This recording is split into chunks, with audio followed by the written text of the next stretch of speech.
हिंदू धर्म में क्यों की जाती है वृक्ष की पूजा? शास्त्रों के अनुसार जो व्यक्ति एक पीपल, एक नीम, 10 इमली, 3 कैथ, 3 बेल, 3 आंवला और 5 आम के वृक्ष लगाता है, वह पुण्यात्मा होता है और कभी नरक के दर्शन नहीं करता। इसी तरह धर्म शास्त्रों में सभी तरह से वृक्ष सहित प्रकृति के सभी तत्वों के महत्व की विवेचना की गई है। आखिर वृक्षों की पूजा के पीछे क्या है वैज्ञानिक, धार्मिक और प्राकृतिक कारण? वृक्ष हमारे जीवन और धरती के पर्यावरण में महत्वपूर्ण भूमिका निभाते हैं। वृक्ष से एक और जहां ऑक्सीजन का उत्पादन होता है तो दूसरी ओर यही वृक्ष धरती के प्रदूषण को खत्म करने में महत्वपूर्ण भूमिका निभाते हैं। दरअसल यह धरती के पारिस्थितिकी तंत्र को संतुलन प्रदान करते हैं। वृक्ष औषधीय गुणों का भंडार होते हैं।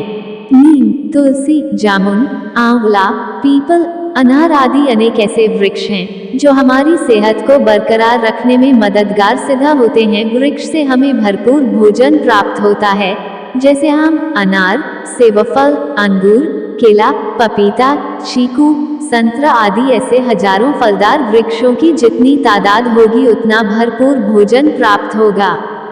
आदिकाल में वृक्ष से ही मनुष्य के भोजन की पूर्ति होती थी। वृक्ष के आसपास रहने से जीवन में मानसिक संतुष्टि और संतुलन मिलता है। वृक्ष हमारे जीवन के संतापों को समाप्त करने की शक्ति रखते हैं। माना कि वृक्ष देवता नहीं होते लेकिन उनमें देवताओं जैसी ही ऊर्जा होती है। हाल ही में हुए शोधों से पता चला है कि नीम के नीचे प्रतिदिन आधा घंटा बैठने से किसी भी प्रकार का चर्म रोग नहीं होता। तुलसी और नीम के पत्ते खाने से किसी भी प्रकार का कैंसर नहीं होता। इसी तरह वृक्ष से सैकड़ों शारीरिक और मानसिक लाभ मिलते हैं। इन सभी बातों को ध्यान में रखते हुए हमारे ऋषि मुनियों ने पर्यावरण संरक्षण हेतु वृक्ष से संबंधित अनेक मान्यताओं को प्रचलन में लाया। उपरोक्त वैज्ञानिक कारणों से हमारे पूर्वज भली भांति परिचित थे और इस तरह वे पारिस्थितिकी संतुलन के लिए और उपरोल्लिखित उद्देश्यों की रक्षा के लिए वृक्ष को महत्व देते थे, लेकिन उन्हें यह भी मालूम था कि मनुष्य आगे चलकर इन वृक्षों का अंधाधुंध दोहन करने लगेगा। इसलिए उन्होंने वृक्षों को बचाने के लिए प्रत्येक वृक्ष का एक देवता नियुक्त किया और जगह जगह पर प्रमुख वृक्षों के नीचे देवताओं की स्थापना की। हिंदू धर्म का वृक्ष से गहरा नाता है। हिंदू धर्म को वृक्षों का धर्म कहें तो कोई अतिशयोक्ति नहीं होगी, क्योंकि हिंदू धर्म में वृक्षों का जो महत्व है वो किसी अन्य धर्म में शायद ही मिले। इस ब्रह्मांड को उल्टे वृक्ष की संज्ञा दी है।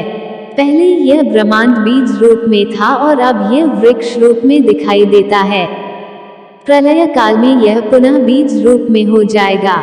पीपल वृक्ष शास्त्रों के अनुसार जो व्यक्ति एक पीपल, एक नीम, 10 इमली, 3 कैथ, 3 बेल, 3 आंवला और 5 आम के वृक्ष लगाता है, वो पुण्यात्मा होता है और कभी नरक के दर्शन नहीं करता।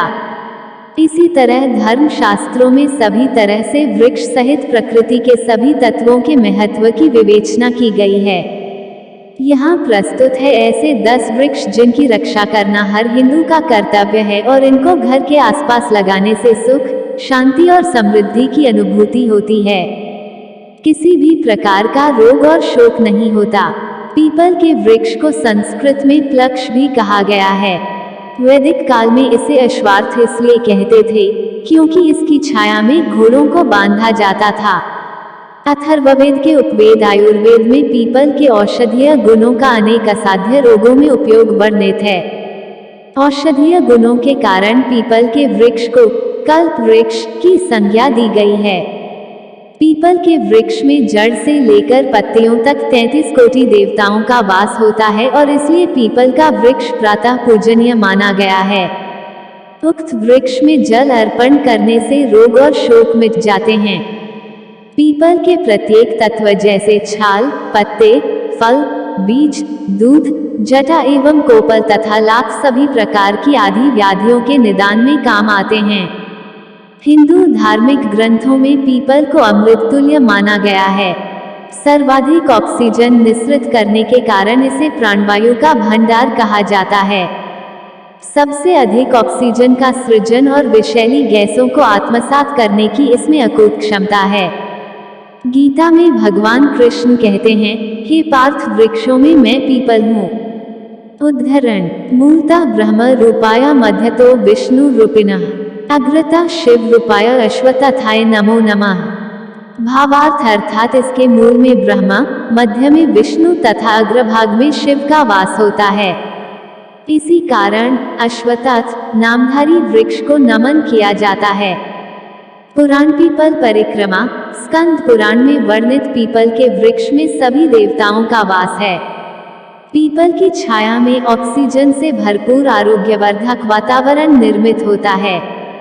इस वातावरण से वात, पित्त और कफ का शमन नियमन होता है तथा तीनों स्थितियों का संतुलन भी बना रहता है।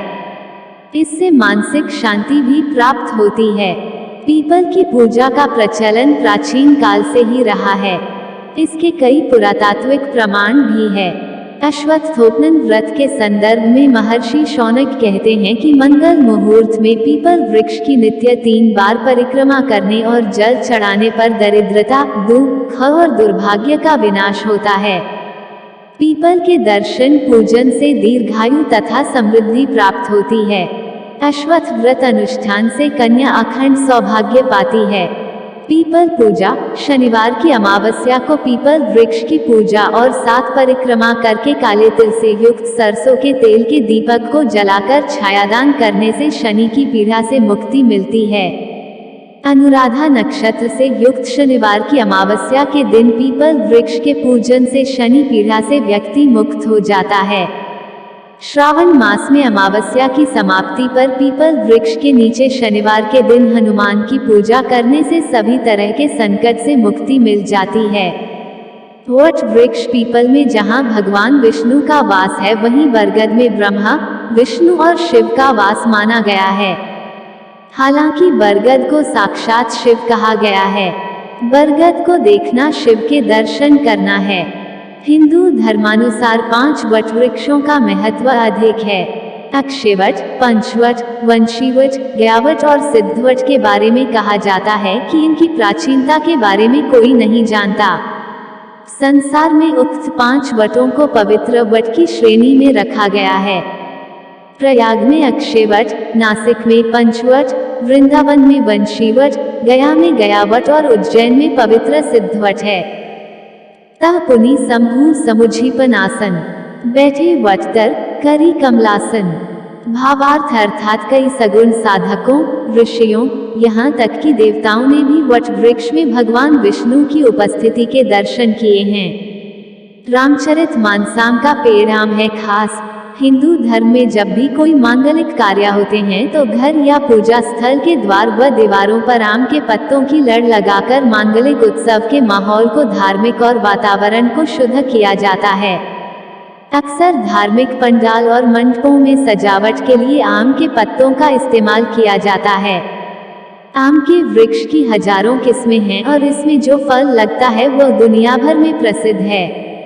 आम के रस से कई प्रकार के रोग दूर होते हैं। शमी वृक्ष खेजड़ा भविष्यवक्ता शमी, विक्रमादित्य के समय में सुप्रसिद्ध ज्योतिषाचार्य वरामिहिर ने अपने बृहद संहिता नामक ग्रंथ के कुसुमलता नाम के अध्याय में वनस्पति शास्त्र और कृषि उपज के संदर्भ में जो जानकारी प्रदान की है, उसमें शमी वृक्ष अर्थात खिजड़े का उल्लेख मिलता है। भी वरामिहिर के अनुसार जिस साल शमी वृक्ष ज्यादा फूलता फलता है, उस साल सूखे की स्थिति का निर्माण होता है। विजयादशमी के दिन इसकी पूजा करने का एक तात्पर्य यह भी है कि यह वृक्ष आने वाली कृषि विपत्ति का पहले से संकेत दे देता है, जिससे किसान पहले से भी ज्यादा पुरुषार्थ करके आने वाली विपत्ति से निजात पा सकता है। बिल्व वृक्ष हिंदू धर्म में बिल्व वृक्ष भगवान शिव की आराधना का मुख्य अंग है। धार्मिक दृष्टि से महत्वपूर्ण होने के कारण इसे मंदिरों के पास लगाया जाता है। बिल्व वृक्ष की तासीर बहुत शीतल होती है। गर्मी की तपिश से बचने के लिए इसके फल का शरबत बड़ा ही लाभकारी होता है। यह शरबत कुपचन, आंखों की रोशनी में कमी, पेट में कीड़े और लू लगने जैसी समस्याओं से निजात पाने के लिए उत्तम है। औषधीय गुणों से परिपूर्ण बिल्व की पत्तियों में टैनिन, लोह, कैल्शियम, पोटेशियम और मैग्नीशियम जैसे रसायन पाए जाते हैं।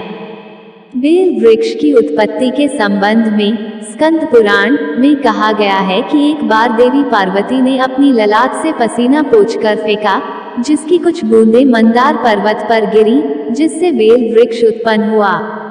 इस वृक्ष की जड़ों में गिरिजा, तना में महेश्वरी, शाखाओं में दक्षयायनी, पत्तियों में पार्वती, फूलों में गौरी और फलों में कात्यायनी वास करती हैं। कहा जाता है कि बेल वृक्ष के कांटों में भी कई शक्तियां समाहित हैं। यह माना जाता है कि देवी महालक्ष्मी का भी बेल वृक्ष में वास है। जो व्यक्ति शिव पार्वती की पूजा बेलपत्र अर्पित कर करते हैं, उन्हें महादेव और देवी पार्वती दोनों का आशीर्वाद मिलता है। शिव पुराण में इसकी महिमा विस्तृत रूप में बताई गई है। अशोक वृक्ष को हिंदू धर्म में बहुत ही पवित्र और लाभकारी माना गया है। अशोक का शाब्दिक अर्थ होता है किसी भी प्रकार का शोक न होना। मांगलिक एवं धार्मिक कार्यों में अशोक के पत्तों का प्रयोग किया जाता है। माना जाता है कि अशोक वृक्ष घर में लगाने से या इसकी जड़ को शुभ मुहूर्त में धारण करने से मनुष्य को सभी शोकों से मुक्ति मिल जाती है। अशोक का वृक्ष वात पित्त आदि दोष, अपच, तृषा, दाह, कृमि, शोथ, विष तथा रक्त विकार नष्ट करने वाला है। यह रसायन और उत्तेजक है। इसके उपयोग से चर्म रोग भी दूर होता है। अशोक का वृक्ष घर में उत्तर दिशा में लगाना चाहिए, जिससे गृह में सकारात्मक ऊर्जा का संचारण बना रहता है। घर में अशोक के वृक्ष होने से सुख, शांति एवं समृद्धि बनी रहती है एवं अकाल मृत्यु नहीं होती। अशोक का वृक्ष दो प्रकार का होता है, एक तो असली अशोक वृक्ष और दूसरा उससे मिलता जुलता नकली अशोक वृक्ष। नकली अशोक वृक्ष देवदार की जाति का लंबा वृक्ष होता है। इसके पत्ते आम के पत्तों जैसे होते हैं। इसके फूल सफेद, पीले रंग के और फल लाल रंग के होते हैं। असली अशोक का वृक्ष आम के पेड़ जैसा छायादार वृक्ष होता है। इसके पत्ते 8-9 इंच लंबे और 2-2.5 इंच चौड़े होते हैं। इसके पत्ते शुरू में तांबे जैसे रंग के होते हैं, इसलिए इसे ताम्रलव भी कहते हैं। इसके नारंगी रंग के फूल वसंत ऋतु में आते हैं, जो बाद में लाल रंग के हो जाते हैं। सुनहरे लाल रंग के फूलों वाला होने से इसे हेमपुष्पा भी कहा जाता है। नारियल का पेड़, नारियल का वृक्ष। हिंदू धर्म में नारियल के बगैर तो कोई मंगल कार्य संपन्न होता ही नहीं। नारियल का खासा धार्मिक महत्व है। 60 फुट से 100 फुट तक ऊंचा नारियल का पेड़ लगभग 80 वर्षों तक जीवित रहता है। 15 वर्षों के बाद पेड़ में फल लगते हैं। पूजा के दौरान कलश में पानी भरकर उसके ऊपर नारियल रखा जाता है। यह मंगल प्रतीक है। नारियल का प्रसाद भगवान को चढ़ाया जाता है। पेड़ का प्रत्येक भाग किसी न किसी काम में आता है। ये भाग किसानों के लिए बड़े उपयोगी सिद्ध हुए हैं। इसे घरों के पाट, फर्नीचर आदि बनाए जाते हैं। पत्तों से पंखे, टोकरियां, चटाइयां आदि बनती हैं। इसकी जटा से रस्सी, चटाइयां, ब्रश, जाल, थैले आदि अनेक वस्तुएं बनती हैं।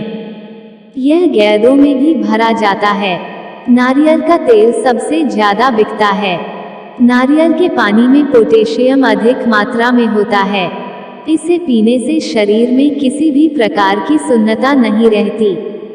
अगर आप पाचन की समस्या से ग्रसित हैं तो 1 गिलास नारियल का पानी लें, उसमें अनानास का जूस मिलाएं और पूरे 9 दिन तक नाश्ते से पहले उसे पिएं। इसे पीने के बाद 2 घंटे तक किसी भी प्रकार का भोजन न करें और न ही कोई अन्य पेय पिएं। नारियल के गूदे का इस्तेमाल नाड़ियों की समस्या, कमजोरी, स्मृति नाश, पल्मोनरी अफेक्शंस, फेफड़ों के रोगों के उपचार के लिए किया जाता है। यह त्वचा संबंधी तथा आंतड़ियों संबंधी समस्याओं को भी दूर करता है। अस्थमा से पीड़ित व्यक्तियों को भी नारियल पानी पीने की सलाह दी जाती है। अनार के वृक्ष से जहां सकारात्मक ऊर्जा का निर्माण होता है, वहीं इस वृक्ष के कई औषधीय गुण भी हैं। पूजा के दौरान पंच फलों में अनार की गिनती की जाती है। अनार को दाडम या दाडिम आदि अलग अलग नाम से जानते हैं। अनार का वृक्ष भी बहुत ही सुंदर होता है, जिसे बगिया की शोभा के लिए भी लगाया जा सकता है। इसकी कली, फूल और फल भी कुछ कम सुंदर नहीं होते। अनार का प्रयोग करने से खून की मात्रा बढ़ती है। इससे त्वचा सुंदर व चिकनी होती है। रोज अनार का रस पीने से या अनार खाने से त्वचा का रंग निखरता है। अनार के छिलकों के 1 चम्मच चूर्ण को कच्चे दूध और गुलाब जल में मिलाकर चेहरे पर लगाने से चेहरा दमक उठता है। अपच, दस्त, पेचिश, दमा, खांसी, मुंह में दुर्गंध आदि रोगों में अनार लाभदायक है। इसके सेवन से शरीर में झुर्रियां या मांस का ढीलापन समाप्त हो जाता है। नीम का वृक्ष। नीम एक चमत्कारी वृक्ष माना जाता है। नीम जो प्रायः सर्व सुलभ वृक्ष आसानी से मिल जाता है। नीम को संस्कृत में निम्ब कहा जाता है। यह वृक्ष अपने औषधीय गुणों के कारण पारंपरिक इलाज में बहुपयोगी सिद्ध होता आ रहा है। चरक संहिता और सुश्रुत संहिता जैसे प्राचीन चिकित्सा ग्रंथों में इसका उल्लेख मिलता है। निम्ब शीतो लघुग्राही कतुर को अग्निवातनुत अध्या श्रमतुटकास ज्वरारुचिकृमि प्रणतु अर्थात नीम शीतल, हल्का, ग्राही पाक में चरपरा, हृदय को प्रिय, अग्नि, वॉट परिश्रम, तृषा, अरुचि, कृमि, व्रण, कफ, वामन, कोढ़ और विभिन्न प्रमेह को नष्ट करता है। नीम के पेड़ का औषधीय के साथ साथ धार्मिक महत्व भी है। माँ दुर्गा का रूप माने जाने वाले इस पेड़ को कहीं कहीं निमारी देवी भी कहते हैं। इस पेड़ की पूजा की जाती है। कहते हैं कि नीम की पत्तियों के धुएं से बुरी और प्रेत आत्माओं से रक्षा होती है। केले का पेड़। केले का पेड़ काफी पवित्र माना जाता है और कई धार्मिक कार्यों में इसका प्रयोग किया जाता है। भगवान विष्णु और देवी लक्ष्मी को केले का भोग लगाया जाता है। केले के पत्तों में प्रसाद बांटा जाता है। माना जाता है कि समृद्धि के लिए केले के पेड़ की पूजा अच्छी होती है। केला हर मौसम में सरलता से उपलब्ध होने वाला अत्यंत पौष्टिक एवं स्वादिष्ट फल है। केला रोचक, मधुर, शक्तिशाली, वीर्य व मांस बढ़ाने वाला, नेत्रदोष में हितकारी है। पके केले के नियमित सेवन से शरीर पुष्ट होता है। यह कफ, रक्तपित्त, वात और प्रदर के उपद्रवों को नष्ट करता है। केले में मुख्यतः vitamin A, vitamin C, thiamine, riboflavin, niacin तथा अन्य खनिज तत्व होते हैं। इसमें जल का अंश 64.3%, प्रोटीन 1.3%, कार्बोहाइड्रेट 24.7% तथा चिकनाई 8.3% है।